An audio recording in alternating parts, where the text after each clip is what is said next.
Welcome to another episode of Growth Hacker TV. I'm Bronson Taylor, and today I have Chris Quigley with us. Chris, thanks for coming on the program. Hey Bronson, good to join you. Absolutely. So Chris, you're the co-founder or owner of a number of companies, as I was poking around looking online. And in this interview, I really want to focus on a couple of them, though, that seem to be the ones that our audience will be most interested in. So let's start with Rubber Republic. What is it? It's kind of an odd name. What is Rubber Republic? How did it begin, and who's it for? Tell us about it a little bit. So Rubber Republic, it's a viral ad agency. We've been around for 12 years or so a fair amount of time in the internet space. And we're dedicated to making viral videos, basically, for brands.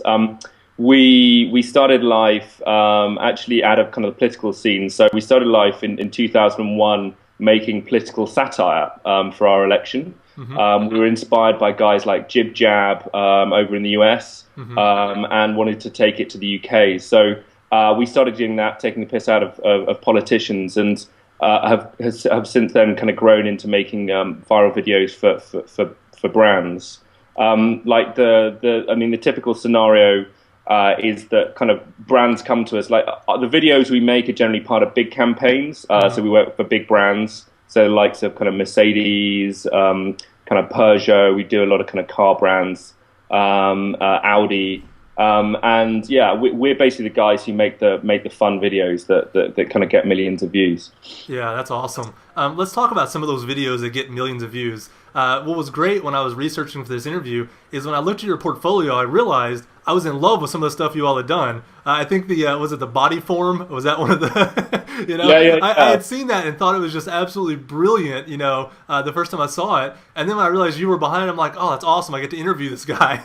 But talk to us about some of those videos that have just had massive success, millions of views. What's some of the things that our audience might recognize about your work?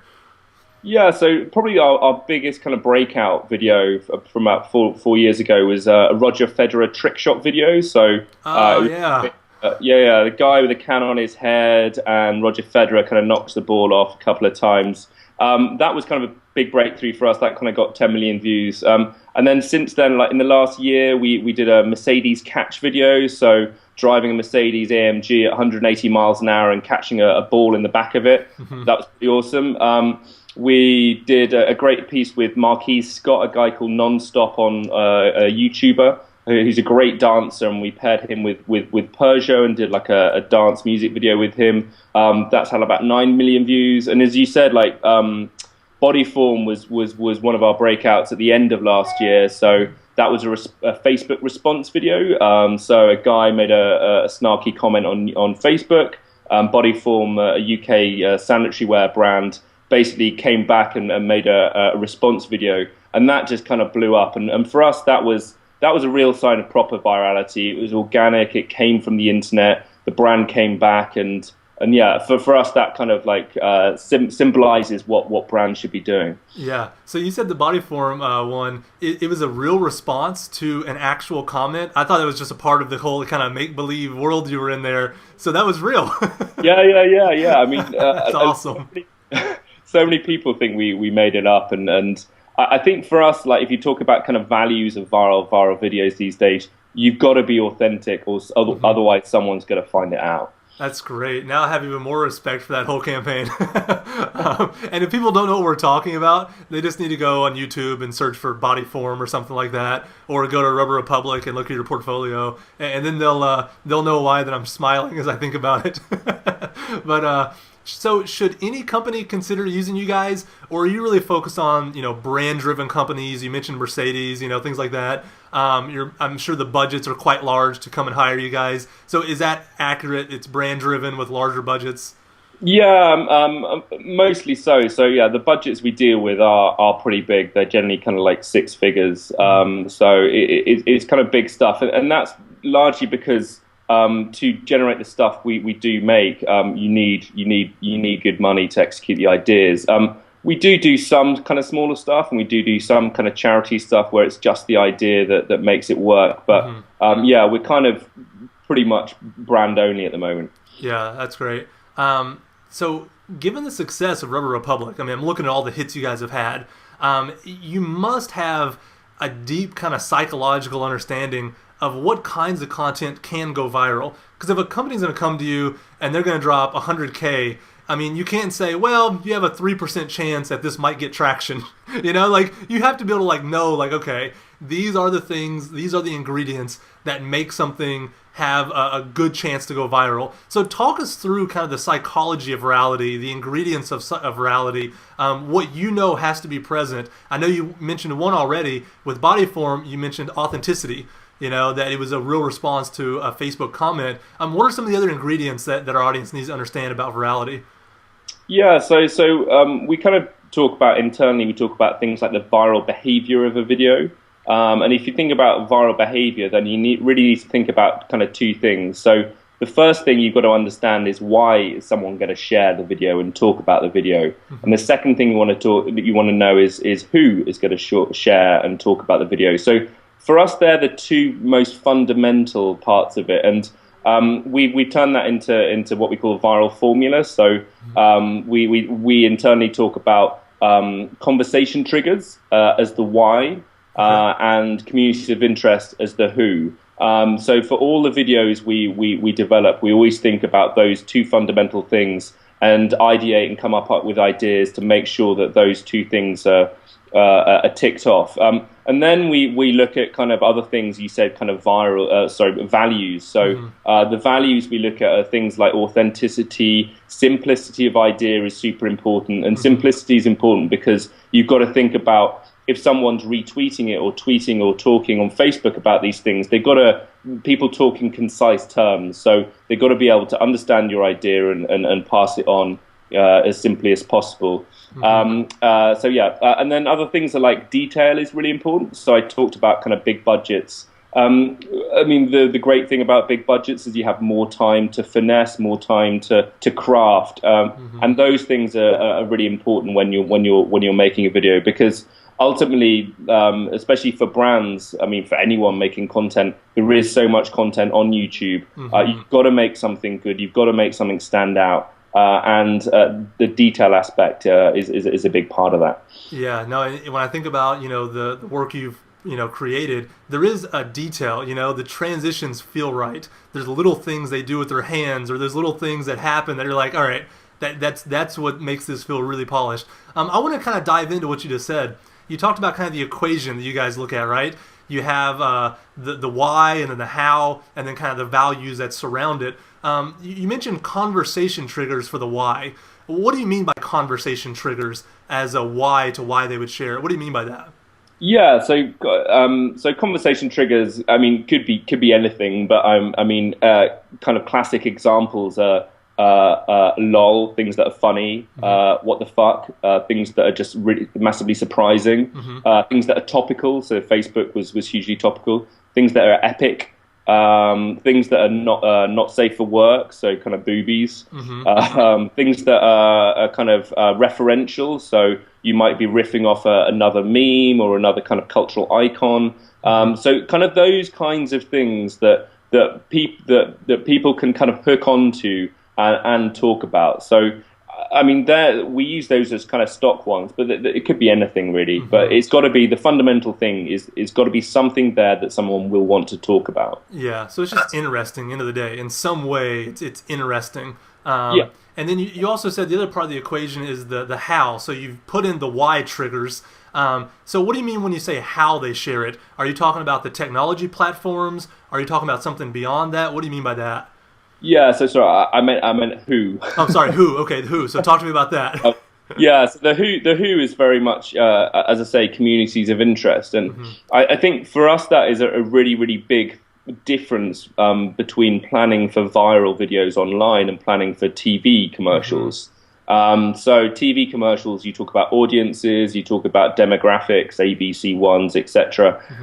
The internet isn't made of ABC ones. It doesn't work like that. The social internet's made of communities talking about different things to different people. So I'm a big fan of kind of football and music and advertising, and I have different friends who I talk to about those different things, and I'll essentially I'll share specific things to those specific communities. So, and when you're crafting a viral video, you need to understand that, and you need to make sure that what you're creating is aimed at those communities, so that me and my football community will share that football video because it hits the right triggers and is aimed at the right community. Yeah, so the two really work together. The triggers and the community, those triggers only work for that community. Yeah. So you really have to build something that makes them both kind of interoperate perfectly there. When a brand comes to you, do they understand the community that they want to go into? Or do they come and say, we're looking for something viral, and then it's up to you guys to sign and say, okay, here's some possible communities, here's some possible campaign ideas, here's some possible triggers for those communities. Like, how much do they come in knowing, and how much do you guys have to fill in the blank for them? Yeah, so in the most part, they come to us with a traditional brief, which is we want to aim at target ABC1 whatevers. And then we go back to them and say, no, you need to be thinking about communities, you need to be thinking about what those people are talking about or what those people might want to talk about, and then link that to the brand and make sure that the brand works within those environments. And in a lot of the case, the answer is no. No, it won't work. We spend like 90% of briefs we say no to, basically. And because we don't want to waste our time making something that isn't going to work. So the brand then may come back with something else, but it has to work within those constraints. Gotcha. So if they're really adamant about doing it their way, you just may not take on the project because you don't want to be a part of something that hurts your brand. If you start producing bad stuff.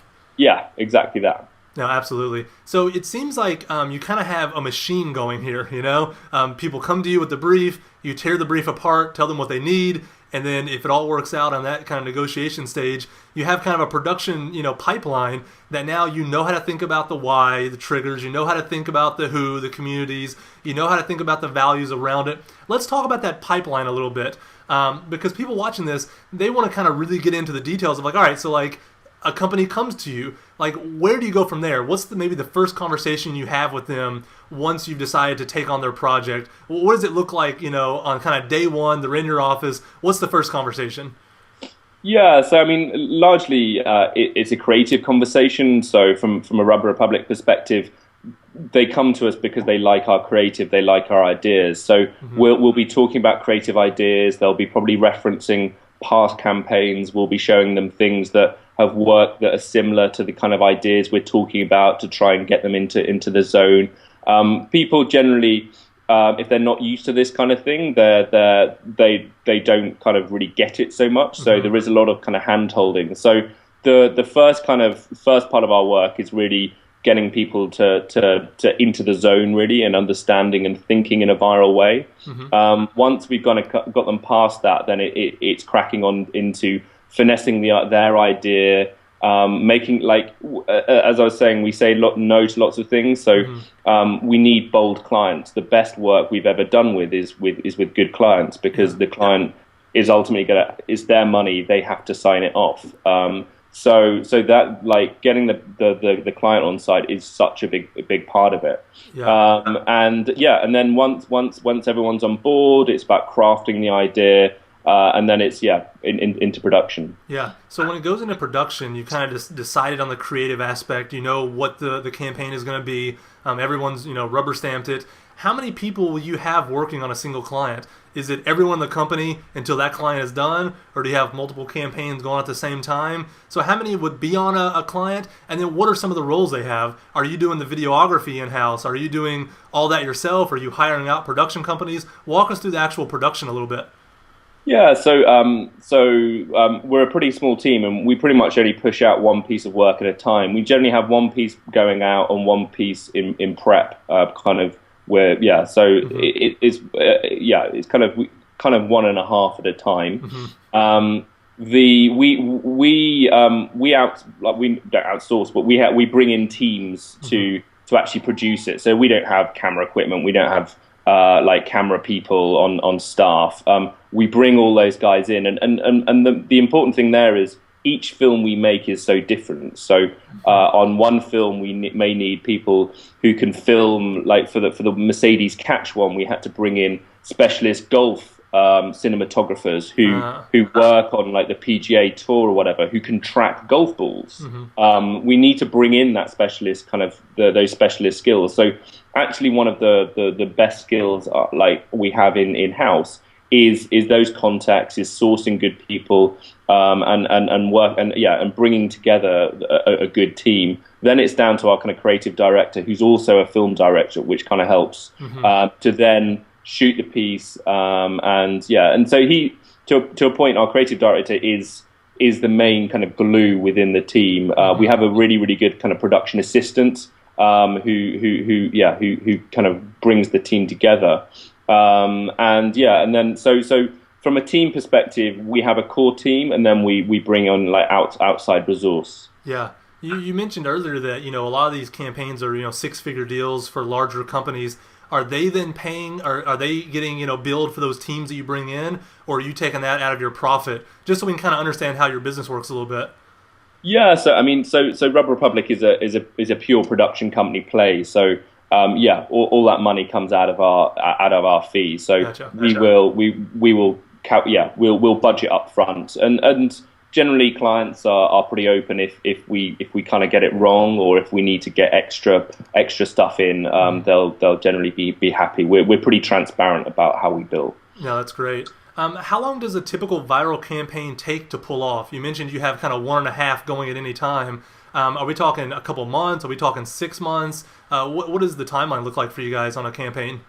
Yeah, so generally for the bigger campaigns, the lead time might be about a 3-month lead time. So there may be like 3 months of chat beforehand, and planning and coming up with ideas. The campaigns we run themselves, it really depends, but most of them are set campaigns. So they will be part of like a bigger ad campaign.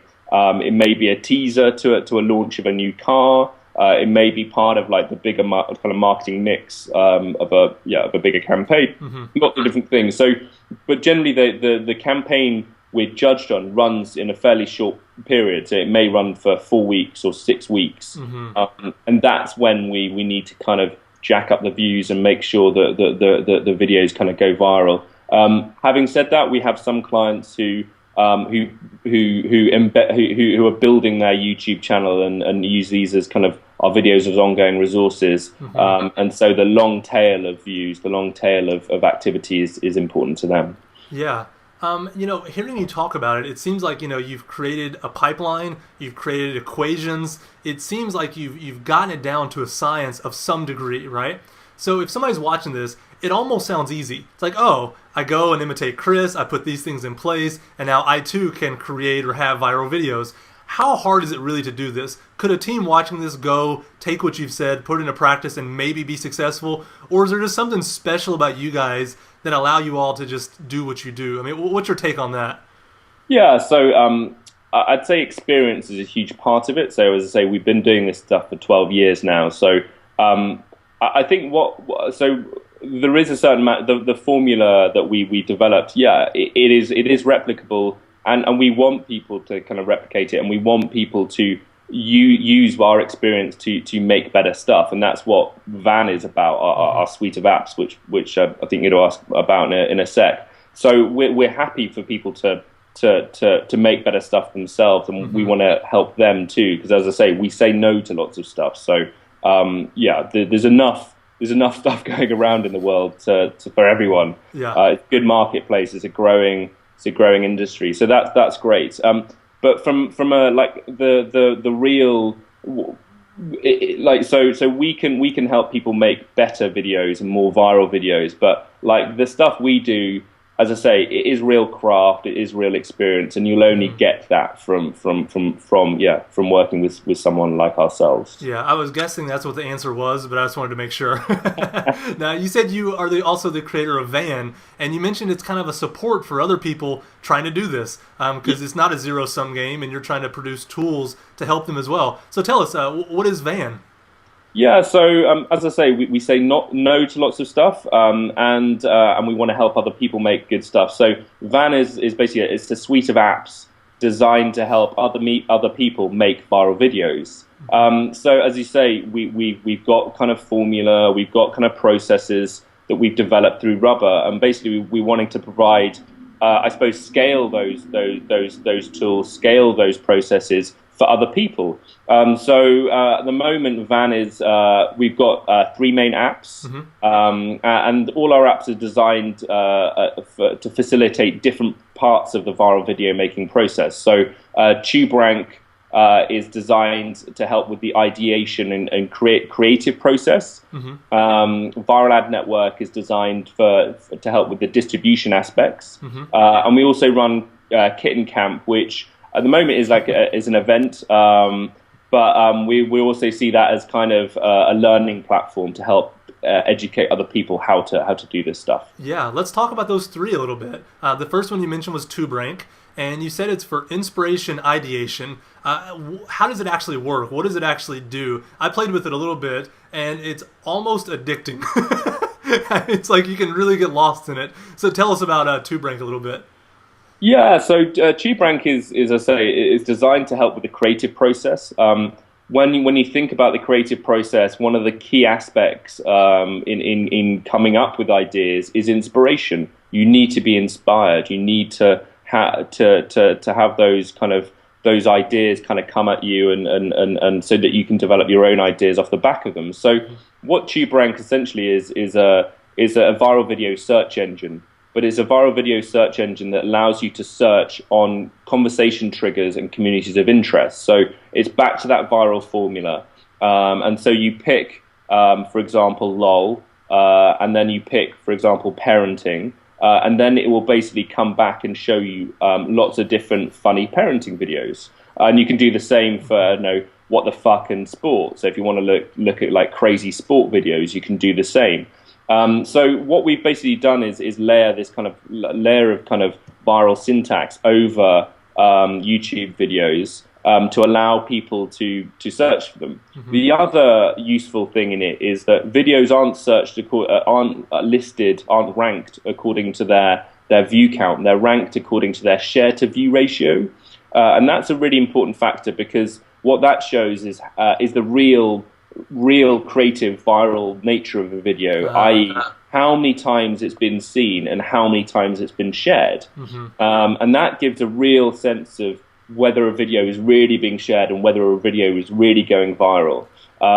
So I'd say they're the two main aspects. Yeah, how do you measure the share to view ratio? Is that something publicly that anybody can get access to that data to see, or is that something in-house you guys have created? How do you do that? Yeah, so it's fairly simple. Basically, we layer social sharing data across YouTube videos. So we pull in from APIs the Google Plus, Facebook, and Twitter share data. We then aggregate that, and then we essentially divide the YouTube views by that number.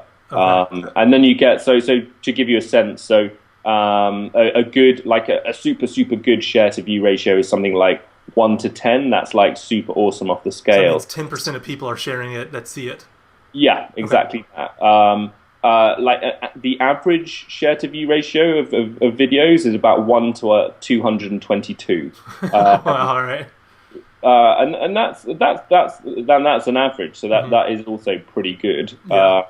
So if you're under 100, that's pretty good. If you're under 50, that's even better. If you're under 10, you're awesome. Yeah. And the videos in TubeRank, are you guys curating that by hand, or do you have algorithms finding these videos and crunching the numbers on them?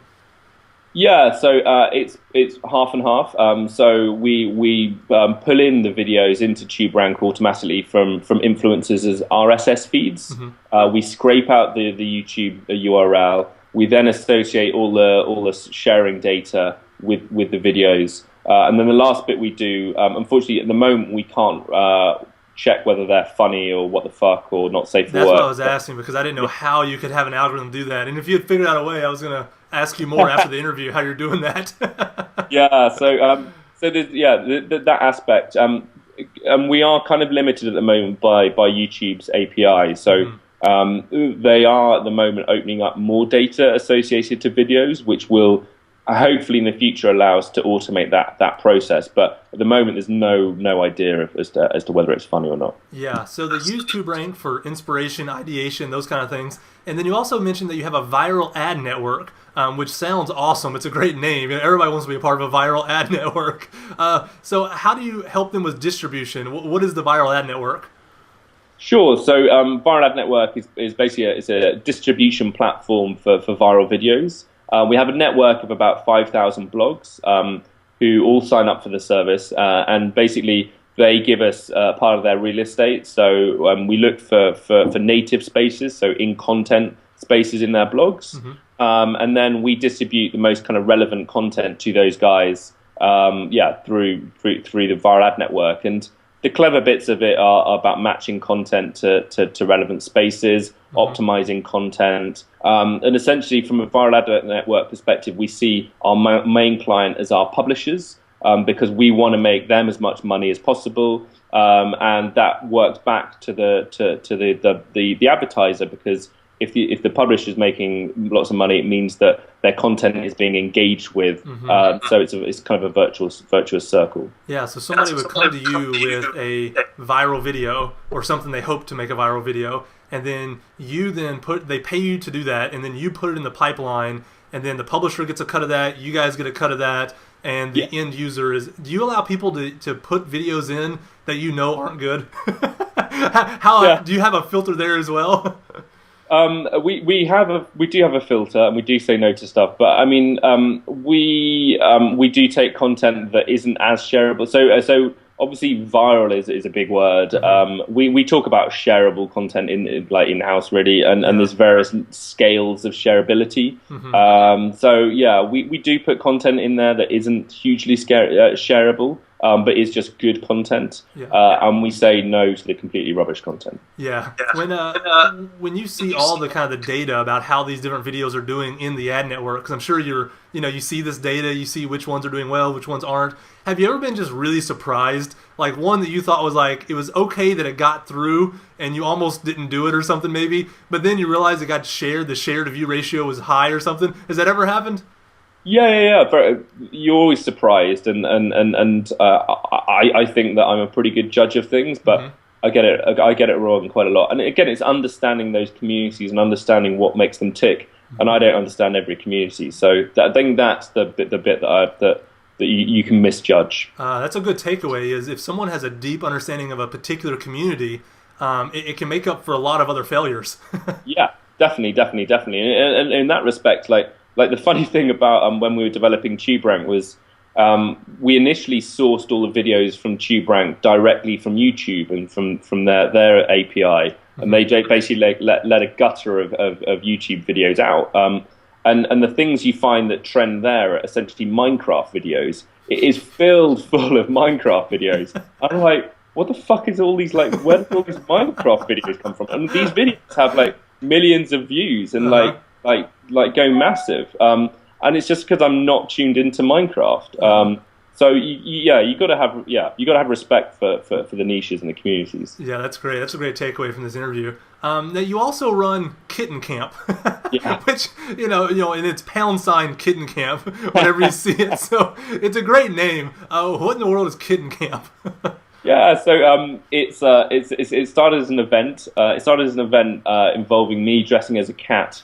Curating YouTube videos. It's then moved on to me dressing as a cat and getting a guy along to dress as a dog, and having a YouTube battle. What is a YouTube battle? so basically, we show each of us shows a YouTube video. So I call myself Meme Master Meow. Awesome. The cat shows a YouTube video, and then the lol puppy, the guy dressed as a dog, shows a YouTube video, and then we get the crowd to vote, and they vote with lol cards. Guys with the most lols wins. And this is a live event. It's a live event, yeah, and we're doing a tour at the moment, a US tour. So we did one in New York last week. Which was super awesome. Got a huge crowd along to Arlene's Grocery, which is Lower East Side. Really awesome place. Great crowd. Everyone loved it. We're doing a couple in Chicago this week, and then we're off to San Francisco next week to Butter to to do the same. So yeah, we've done them around. We've done them in Sydney, in Australia. We do them all the way around the UK. So these things have turned into like cult events. They're great. Well, what's the reason for doing them? Is it advertising for Rubber Republic and Van? Is it just because you're bored and you think it's fun? What's the end goal of Kitten Camp?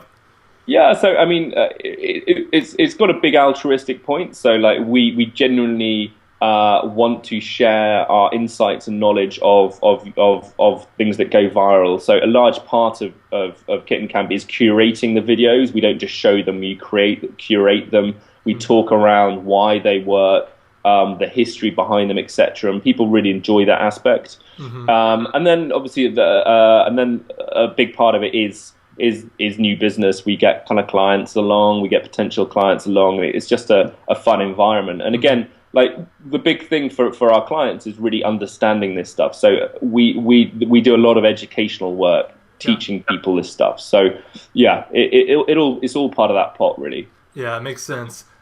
So you obviously help a lot of other companies, right? Through Van, through Rubber Republic. But let's talk about how you get your own customers for a second. Because as I was thinking about this interview, I thought, I wonder if they use Virality to get their own customers, or if it looks more traditional. They just out there buying Google ads like the rest of us, Yep. So how do you guys actually acquire your own customers? Yeah, so it's a mix. It is very, very much a mix. So we started off, like, we launched our company in a viral way, like Rubber back in 2001. We did all this political satire stuff. That went viral. It meant we went viral. People were talking about us. People talk about our work all the time. So there is a buzz about what we do.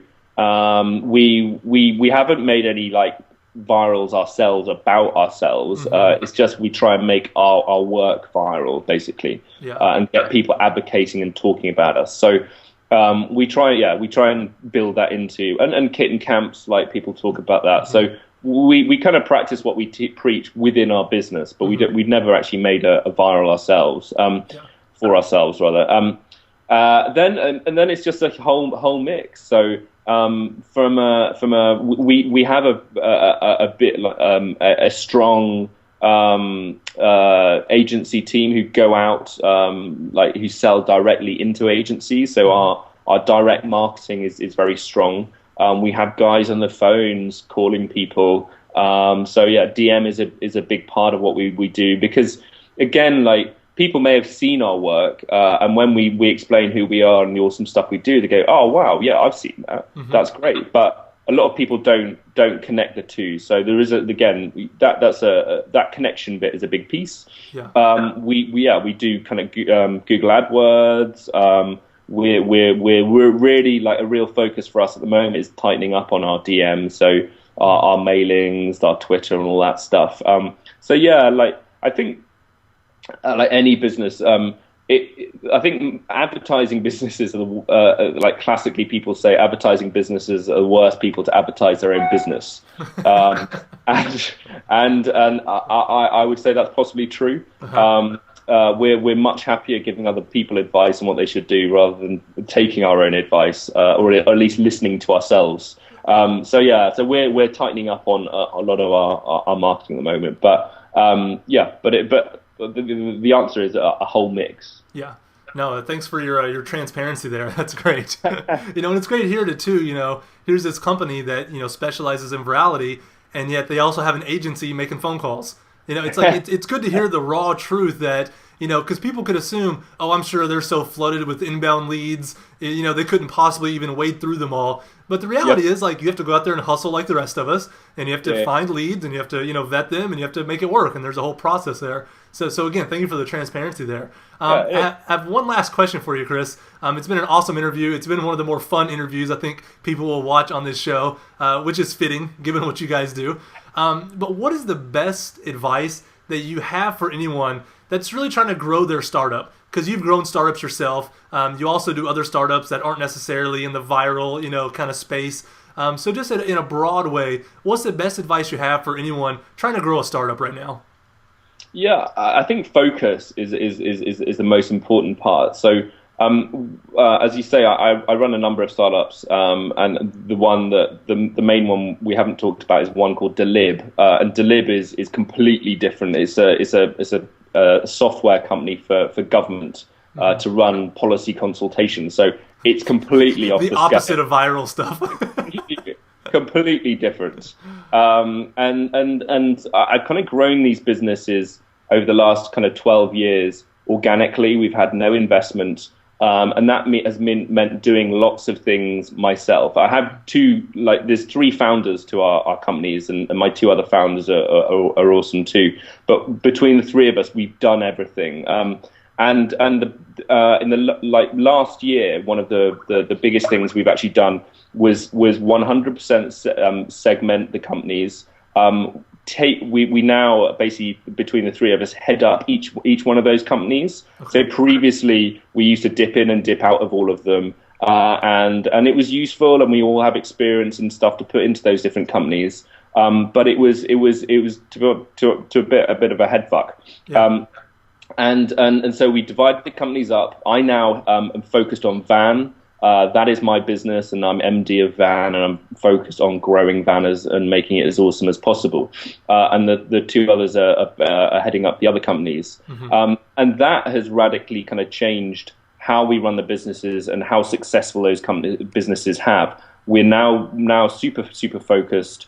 We're individually a lot happier because we're not so scrambled in our heads. Mm-hmm. Everyone knows like whose the responsibility is, etc. So it's really kind of changed. I think the business's performance and our individual performances as business owners. So and I think as entrepreneurs, especially creative entrepreneurs, you always have millions of ideas, and you always want to do the next thing, and there's always the next better thing kind of coming on. Mm-hmm. And us entrepreneurs aren't particularly good finishers necessarily. So I think that focus is super important.